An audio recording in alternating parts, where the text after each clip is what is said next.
until he rode right past his wife, and the immortelle, and all the smiles died, and he lay a crown of winter roses in Lyanna's lap, blue as frost. Yes, he chose her. And then he kidnapped her and raped her.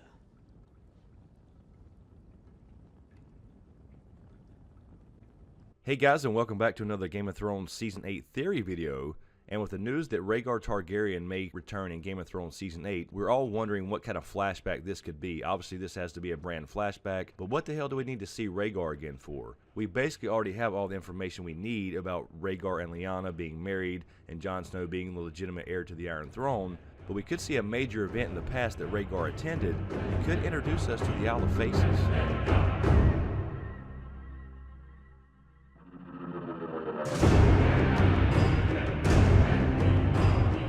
Hey guys, it's Chris and welcome back to SmokeScreen, and before I get started, please be sure to subscribe to get everything. So bear with me here. What I'm saying here is we don't really need to see anything else between Rhaegar and Lyanna. We already basically know the full story. There's no more information there that could really move the story forward to our end game. We already know, like I mentioned before, that Rhaegar and Lyanna were in love, that Rhaegar did not kidnap Lyanna, and that she went with Rhaegar on her own accord and eventually had the metaphorical Lightbringer, Jon Snow. What will Bran have to go back in the past to see? I think it has to do with the end game, and one possibility I thought about could be that we see the Tourney of Harrenhal.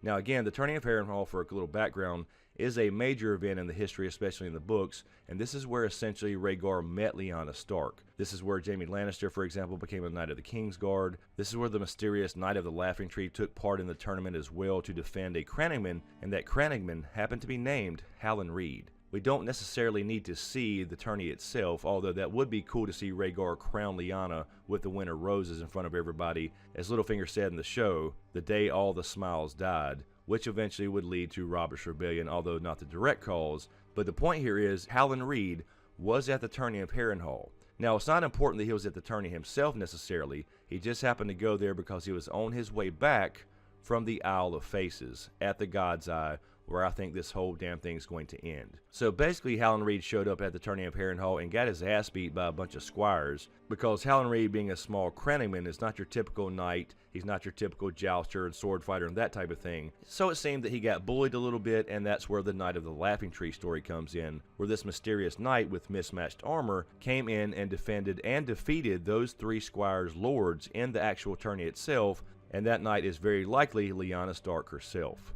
So then after this happened, the Mad King Aerys, who did actually attend for the first time in a long time, he showed his face in public, he sent people along with Rhaegar Targaryen to find out who this Knight of the Laughing Tree was, because he was paranoid it was some enemy of his, and that's likely when Rhaegar actually met Lyanna Stark. Because although that would be cool to see, it wouldn't really move the story forward. We don't really need to know exactly how they met. We don't even really need full confirmation that Lyanna was the Knight of the Laughing Tree, but I think this could be a good introduction to the Isle of Faces, because Hallan Reed had just come from the Isle of Faces, and it would simply take a 5-minute flashback scene in Game of Thrones Season 8 where Bran goes back and sees the tourney and maybe sees Hallan Reed interacting with Lyanna Stark at some point, and him mentioning coming from the Isle of Faces, the Order of the Green Men, and the God's Eye Lake itself, and what the hell he had been doing there, and what does it mean when he goes there to study with the Order of the Green Men.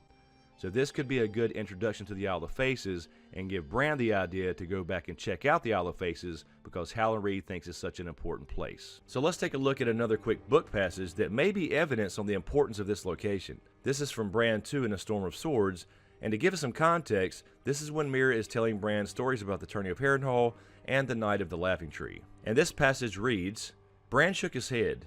The day was growing old by then, and long shadows were creeping down the mountainsides to send black fingers through the pines. If the little Crannogman could visit the Isle of Faces, maybe I could too.